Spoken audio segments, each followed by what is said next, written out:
Hello दोस्तों, स्वागत है आपका हमारे चैनल एनसीईआरटी सॉल्यूशन 99 पर।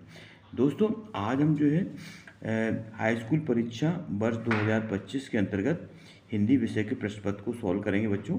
ये परीक्षा जो है दिनांक 27/2/2025 को संपन्न हुई थी बच्चों। तो बच्चों, इस प्रश्न पत्र को देखते हैं। आप पेन और कॉपी लेकर बैठें और अपने प्रश्न को चेक कर लें और हमें कमेंट सेक्शन में बताएं कि आपने कितने प्रश्न सही किए हैं। तो बच्चों, स्टार्ट करते हैं। प्रश्न क्रमांक 1। तो बच्चों, पहला प्रश्न क्रमांक क्या है?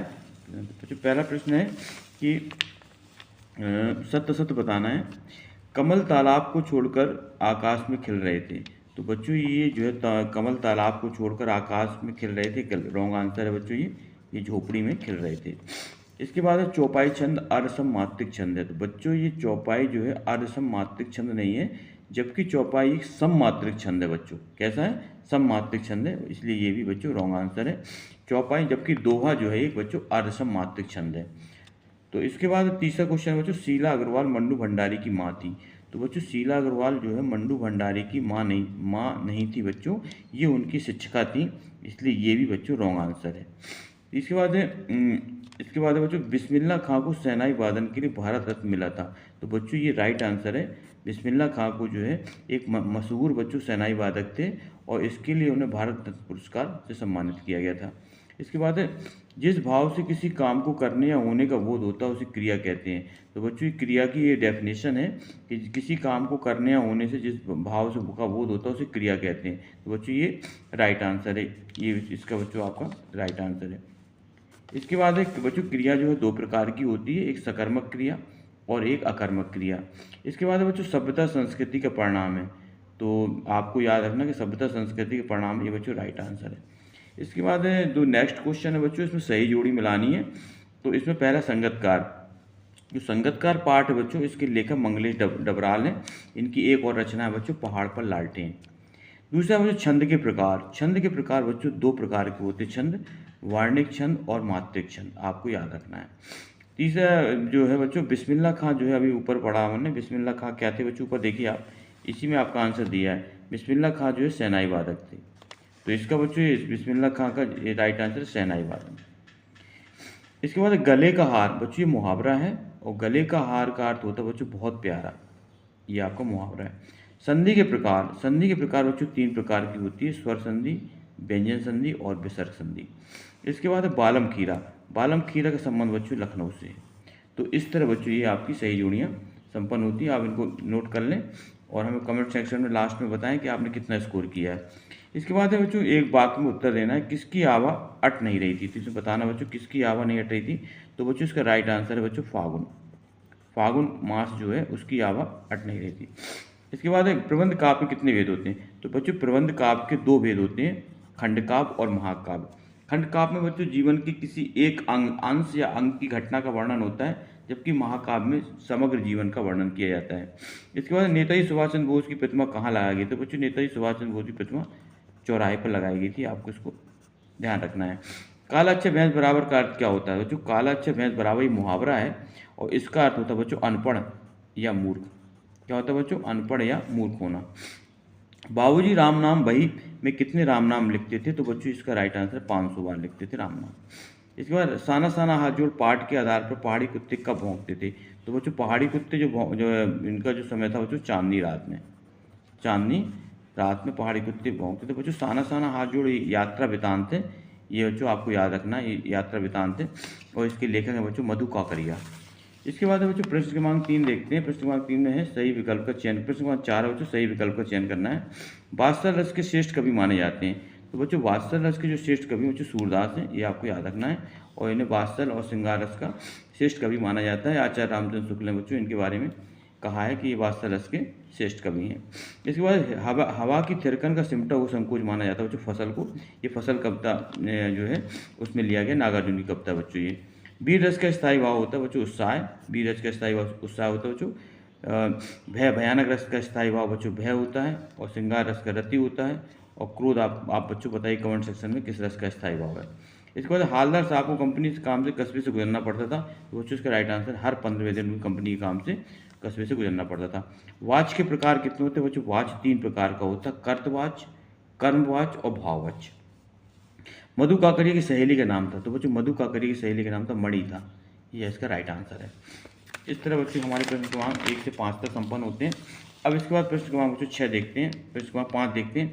निम्न स्थानों के सही विकल्प का चयन करना। परशुराम ने किसका वध किया था? तो परशुराम ने बच्चों सहस्त्रबाहु का वध किया था। आपको इसको लिख लेना है। किसका वध किया था बच्चों? सहस्त्रबाहु का।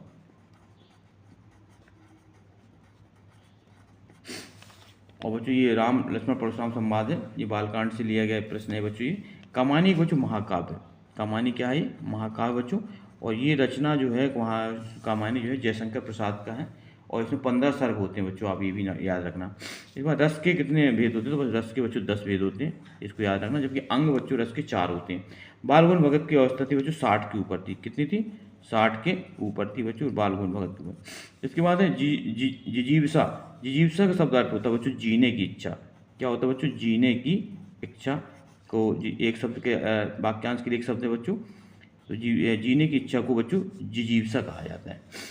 मैं क्यों लिखता हूँ पाठ के लेखक बच्चों अज्ञे हैं। इनका पूरा नाम था बच्चों सच्चिदानंद हीरानंद वात्स्यायनज्ञ।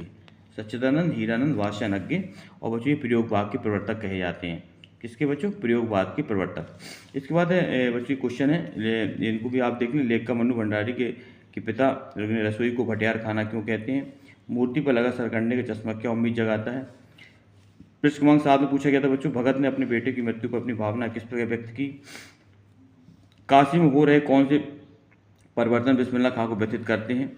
स्वयं प्रकाश तो मन्नू भंडारी के लेखक परिचय निम्नलिखित बिंदुओं के आधार पर दीजिए 2 रचनाएं और भाषा शैली। इसके बाद निम्नलिखित वाक्यांशों के लिए एक शब्द लिखना बच्चों। जिसके आने की कोई तिथि न हो, तो आपको पता हो जिसके आने की तिथि उसको अतिथि कहा जाता है। क्या कहा जाता है बच्चों? अतिथि। और जो सबको जानता है उसको बच्चों सर्वज्ञ कहा जाता है। क्या कहा जाता है? सर्वज्ञ। समाज विग्रह बताया था बच्चों देशभक्ति, तो देश के लिए भक्ति ये तत्पुरुष समाज है। और गंगा यमुना, गंगा और यमुना ये द्वंद्व समाज। इसके बाद बच्चों प्रश्न क्रमांक 10 में पूछा गया था कभी श्वेत तो कभी रंगीन पताकाओं का फहराना किन किन अलग अलग अवसरों की ओर संकेत करता है? बच्चों साना साना हाथ जोड़ यात्रा वृतांत का प्रश्न है। भोलानाथ जो साथियों खेल और खेलने की सामग्री, वो आपको खेल और खेलने की सामग्री किस प्रकार? तो जो भोलानाथ की जो खेलने की सामग्री थी बच्चों मिट्टी वगैरह थे, और जो है पेड़ों से पत्तों से वगैरह से खेलते थे। मगर जो आज की जो सामग्री है वो कंप्यूटर है और वीडियो गेम्स है। इस तरह के बच्चों आज की सामग्री, इन दोनों में भिन्नता है। प्रगतिवाद की 2 विशेषताएं हैं बच्चों। प्रगतिवाद जो है बच्चों आपको पता है मार्क्सवाद से प्रभावित है, और इसमें शोषण का विरोध है और शोषणों के प्रति सहानुभूति व्यक्त की गई है। और इसके प्रमुख कवि बच्चों नागार्जुन इसके प्रमुख कवि हैं। रीतिकाल को श्रृंगार काल क्यों कहा है? तो बच्चों रीतिकाल में अधिकतर श्रृंगारिक रचनाएं रची गई हैं, इसलिए इनको बच्चों रीतिकाल को श्रृंगार काल कहा जाता है। और रीतिकाल के प्रमुख कवि बच्चों बिहारी, केशवदास, ये इनके प्रमुख कवि हैं। कवि सूरदास व जयशंकर प्रसाद की काव्यगत विशेषता और बिंदु के आधार पर लिखना। बच्चों कवि सूरदास की जो 2 रचनाएं लिखना है, तो सूर सागर और सूर सारावली इनकी महत्वपूर्ण रचना है। और बच्चों भाव पक्ष में इन्होंने वात्सल रस का वर्णन किया है कृष्ण, और जो है इनकी जो भाषा बच्चों ब्रज भाषा है, ये आपको याद रखना है। और ये बच्चों हिंदी साहित्य के सूर सूर तुलसी शशि उडगन केशवदास अब के कवि खद्दोत्तम जहते करत प्रकाश। बच्चों सूर सूर हैं, अतः सूरदास की तुलना सूर से की गई है। और तुलसी शशि हैं, तुलसी किसकी तुलना की गई? चंद्रमा से। तो इस तरह आपको लगना सूरदास जो है सूर्य के समान है। गोपियों ने उद्धव को योग की शिक्षा कैसे लोगों को बात की? तो उन्होंने बच्चों गोपियों ने उद्धव को योग की शिक्षा उन लोगों को देने की बात की जिनका मन चक्री के समान है, अर्थात जो व्यक्ति एक जगह स्थिर नहीं रह सकते। फसल उपजाने के लिए आवश्यक तत्व है। फसल उपजाने के बच्चों मिट्टी, श्रम, पानी और किसानों का श्रम। इस तरह बच्चों फसल उगाने के लिए हवा, वायु, बहुत सारे तत्वों की आवश्यकता होती है। राम लक्ष्मण परशुराम संवाद पाठ के आधार पर राम के स्वभाव के विषय।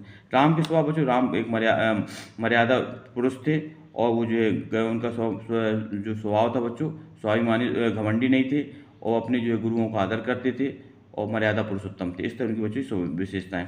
संगतकार किन किन रूपों से मुख्य गायिकाओं की मदद करते हैं? ये आपको ये भी प्रश्न देख लेना। इसके बाद बच्चों प्रश्न की मांग देखते हैं। ये खंडकाव्य किसे? खंडकाव्य बच्चों वह रचना होती है जिसमें जीवन के किसी एक अंग का वर्णन किया जाता है। इसमें इसका उदाहरण बच्चों पंचवटी है, ये खंडकाव्य है, इसके लेखक हैं आपको पता है महर्षि शरणगुप्त। अतिशयोक्ति अलंकार बच्चों जिसमें किसी घटना का बहुत बड़ा चढ़ा का वर्णन किया जाता है, अतिशयोक्ति अलंकार कहलाता है। इसका उदाहरण बच्चों हनुमान की पूंछ में लगन न पाई आग, लंका झारी जर गई, गई निशाचर भाग। हास्य रस की परिभाषा बताना बच्चों। हास्य रस जो है, जहाँ पे हास नामक स्थायी भाव, विभाव, अनुभाव, संचारी भाव संयुक्त होता है, वहाँ हास्य रस होता है बच्चों। ये आपको याद कर लेना है। और इसका उदाहरण है बच्चों कि इसका उदाहरण आपको पता है कि मैं ऐसा महावीर हूँ जो पापड़ को तोड़ सकता हूँ, गुस्सा आ जाए तो कागज को मरोड़ सकता हूँ। दोहा छंद बच्चों, दोहा एक से बच्चों अर्ध सब मात्रिक छंद है, और इसमें पहले और तीसरी पंक्ति में 13-13 मात्रा और दूसरे चौथी पंक्ति में आपकी 11-11 मात्राएं होती। रहीमन धागा प्रेम का मत तोड़ो छिटकाए, टूटे से फिर न जुड़े और जुड़े गांठ। बच्चों मैंने पूरा आपको प्रयास करता हूँ पूरा अच्छी तरह समझाने का, तो आपको एक एक चीज़ क्लियर हो जाए। आत्मकथा और जीवनी में अंतर बताना बच्चों। आत्मकथा में लेखक स्वयं की कथा लिखता है अपने जीवन की, और जीवनी किसी महान पुरुष पर लिखी जाती है। कहानी उपन्यास में दो अंतर बच्चों। कहानी का आकार छोटा होता है जबकि उपन्यास का आकार बड़ा होता है। कहानी को एक बैठक में पढ़ा जा सकता है बच्चों, की उपन्यास को एक बैठक में नहीं पढ़ा जा सकता। हिंदी की जो प्रमुख कहानी बच्चों इंदुमती है, और इसके लेखक किशोरी लाल गोस्वामी है, जबकि उपन्यास बच्चों गोदान है, इसके लेखक मुंशी प्रेमचंद, और बच्चों 1936 में लिखा गया था। इस तरह बच्चों ये आप इसको प्रसंग को संदर्भ से गद्यांश की सब प्रसंग व्याख्या करना है, इसको आप देख लें। स्वच्छ भारत पर विषय पर अनुच्छेद लिखना है। कंप्यूटर के उपयोग के बारे में शिक्षक और छात्र की संवाद लिखना है। यही बच्चों पैराग्राफ दिया है, निम्नलिखित पदांश के संदर्भ से व्याख्या करना है, इसको आप देख लें। और आपने नगर पालिका अधिकारी को अपने वार्ड में व्याप्त गंदगी को दूर कराने के लिए एक शिकायती पत्र लिखना बच्चों, और अपने प्रिय मित्र को वार्षिक परीक्षा में प्रथम श्रेणी में उत्तीर्ण होने के लिए बधाई पत्र लिखना है। इसके बाद बच्चों ये लगभग 120 शब्दों में किसी एक विषय पर निबंध लिखना है।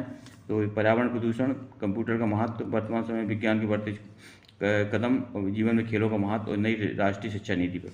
तो इस तरह बच्चों से टोटल प्रश्नों की संख्या है वो टोटल 23 है। और ये भी बच्चों आपका एक अपठित गद्यांश और काव्यांश पढ़कर प्रश्न को उत्तर देना है। तो बच्चों इस तरह ये आपका प्रश्न पेपर रहा। तो आई होप यू आपको बच्चों पेपर समझ में आया होगा। हमें आशा है कि आपकी मेहनत सार्थक रंग लाएगी बच्चों। और आपसे आग्रह है कि आप हमारे चैनल को सब्सक्राइब कर दें, लाइक कर दें, और ज़्यादा से ज़्यादा लोगों को शेयर कर दें। नेक्स्ट वीडियो में बच्चों नए टॉपिक के साथ फिर उपस्थित होंगे। तब तक के लिए बच्चों जय हिंद, जय भारत बच्चों।